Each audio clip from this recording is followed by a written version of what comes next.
નમસ્કાર મિત્રો, હવે વરસાદ ભૂકા કાઢશે, ચોમાસાનું જોર વધશે. જ્યાં વરસાદ નથી ત્યાં વરસાદનું આગમન થશે.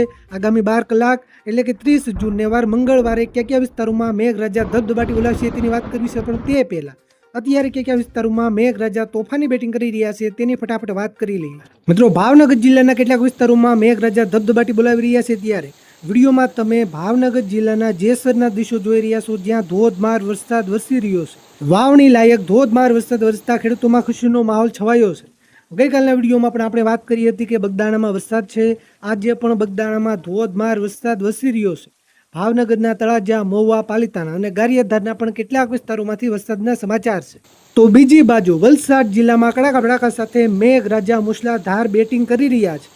જિલ્લાના વાપી, ધરમપુર અને બિલીમોરાના કેટલાક વિસ્તારોમાં મુશળધાર વરસાદ વરસી રહ્યો છે.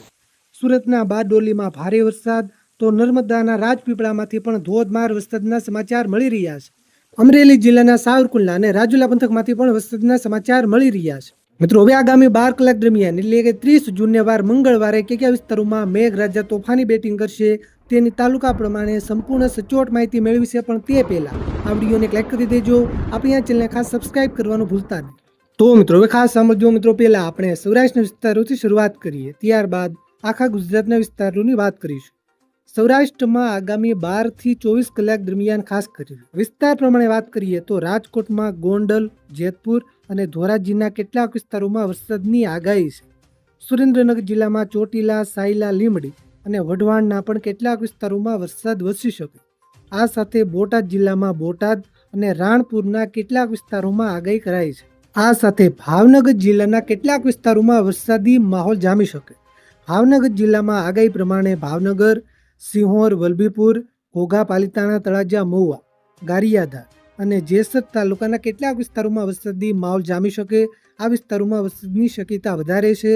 મધ્યમથી લઈને ભારે સુધીનો વરસાદ વરસી શકે. ભાવનગરના દરિયાકાંઠાના વિસ્તારોમાં વરસાદની તીવ્રતા થોડી વધારે જોવા મળે તેવી પણ શક્યતા છે. આ સાથે અમરેલી જિલ્લામાં લાઠી, બગસરા, સાવરકુંડલા, રાજુલા, જાફરાબાદ, બાબરા અને ધારી તાલુકાના પણ કેટલાક વિસ્તારોમાં વરસાદી માહોલ જામી શકે. આ વિસ્તારોમાં વરસાદની તીવ્રતા વધારે રહે તેવી શક્યતા છે. મધ્યમથી લઈને ભારે સુધીનો વરસાદ વરસી શકે. આ સાથે ગીર સોમનાથ જિલ્લામાં ગીર ગઢડા અને વેરાવળ સોમનાથના પણ કેટલાક વિસ્તારોમાં વરસાદી માહોલ જામી શકે. મિત્રો, દક્ષિણ ગુજરાતના વિસ્તારોની વાત કરીએ તો દક્ષિણ ગુજરાતમાં સુરત, નવસારી, વલસાડ અને તાપી જિલ્લામાં ભારે વરસાદની આગાહી છે. એટલે કે સુરત જિલ્લામાં કામરેજ, પલસાણા, બારડોલી, માંગરોળ, ઓલપાડ, માંડવી અને મહુવાના વિસ્તારો હોય. નવસારી જિલ્લામાં જલાલપોર, ગણદેવી, ચીખલી, વાસંદા અને ખેરગામના વિસ્તારો હોય. વલસાડ જિલ્લામાં પારડી, ઉમરગામ, વાપી, ધરમપુર અને કપરાડાના વિસ્તારો હોય. તાપી જિલ્લામાં વ્યારા, સોનગઢ, નિજ્જર, વાલોડ, ડોલવણ અને ઉચ્છલના વિસ્તારો હોય. આ સાથે ડાંગ જિલ્લામાં પણ આહવા, સુબીર અને વઘઈના વિસ્તારોમાં મધ્યમથી લઈને ભારે સુધીનો વરસાદ વરસી શકે. ભરૂચ અને નર્મદા જિલ્લામાં મધ્યમ વરસાદની આગાહી છે. મધ્યપૂર્વ ગુજરાતના વિસ્તારોની વાત કરીએ તો મિત્રો, મધ્યપૂર્વ ગુજરાતમાં અમદાવાદ જિલ્લામાં સામાન્ય વરસાદની આગાહી છે.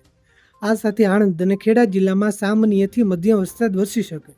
આ સાથે ખાસ કરીને દાહોદ, પંચમહાલ, છોટાઉદેપુર અને વડોદરા જિલ્લામાં વરસાદની તીવ્રતા થોડી વધારે જોવા મળે તેવી શક્યતા છે.